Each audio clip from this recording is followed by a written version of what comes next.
So welcome today. I'm at Sydney Microsoft Ignite conference, and joining me is Ian, the CEO of Mapcite. Hi, Adrian. Thank you for joining us. Pleasure. Tell us a little bit about the Mapcite product and your integration into the Microsoft stack and a bit of history about your company. Sure. Well, we started off building out WebGIS. We were one of the first builders of WebGIS in 2005. Okay. In fact, we coined the name location intelligence way back in 2005. And what we were working with Microsoft at the time, and we eventually became a BizSpark candidate. So BizSpark Plus, I think we were one of the top, Early ones, one of the top startups that Microsoft was sponsoring, and it was all about creating a product that debunked the myths that spatial is difficult to do. Spatial is difficult to do, but what we want to do is to build a product that could be used by everybody in an organisation, from the CEO, the CFO, right down to call centre staff. So we want to build a spatial product that helps people understand and visualise insights and location-based information. Fantastic. So tell us why your product is actually very different to products like Esri that's out there currently. Yeah, well, we're very different because if you cut us in half, part of our DNA says simple to use. Great. Now that belies what we're actually doing. We're enabling organisations or individuals to do really complicated spatial analytics, but we've made it easy for them to do. So we've actually taken the data science out of the complexity to build spatial analytics, and it's all built into the base product. So anyone can come along with a little bit of knowledge for Excel, for example, and we can do some really crazy stuff with Mapcite in terms of spatial analytics. And how are you seeing companies leverage spatial analytics to actually have a competitive advantage? Well, we see it across most sectors. We work mainly in insurance, payments, and banking, and it's quite easy to understand. For example, if you're a payments company, to predict the next most likely spend and where it is. But we've also got sort of NGOs, like last night there was a bit of publicity went out in the UK from the League Against Cruel Sports, where the Mapcite technology has been fundamental in actually helping discover dogfighting rings and actually bring them to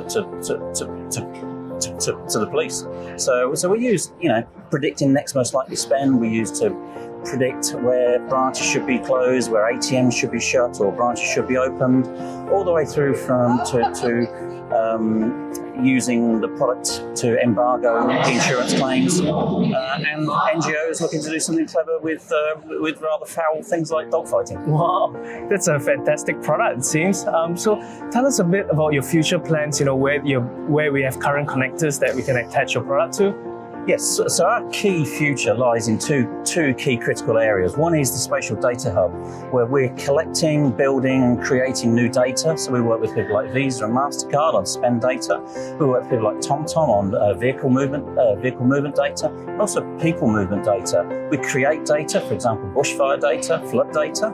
So creating and streamlining data, collecting data from people like PSMA and making it easy to use is a critical component of what we do. But what's as important is actually to drive that data into environments where people can use it. So one of the most successful products we've got is Mapcite for Excel, where if you're an Excel user and you want to use spatial data, you can actually do all these spatial calculations without leaving Excel, without your data leaving Excel. We've just finished working with a company called OpenText, where we've built out our spatial connector to OpenText. And that then leads us into the next generation of Mapcite. It's not about loading in a bit of software as an enterprise server. It's about connecting to your existing infrastructure, your existing BI or CRM infrastructure. So we've built out Mapcite for Dynamics, which is also another Microsoft product. And on the roadmap is Mapcite for Tableau, MicroStrategy, ClickView, all the popular CRM and BI tools.